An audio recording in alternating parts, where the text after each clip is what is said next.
Sako-sakong piniratang DVD naman ang nakumpiska sa Quiapo, Maynila. May live report si John Consulta. John?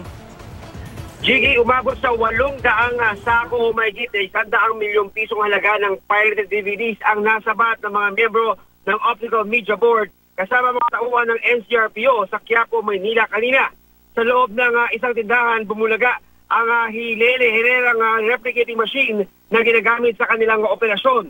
Sa gitna ng raid, Jiggy, ay sinubukan pa ng isang babae na nagpakilalang abogado na ipatigil ang raid pero di siya umubra. Kabilang sa pinirata at binibenta sa Quiapo ay ang pelikula ng Aldab na Imagine You and Me. Nangako si OMB Chairman Attorney Anselmo Adriano na mas paigtingin nila ang kanilang kampanya kontra sa pamimirata.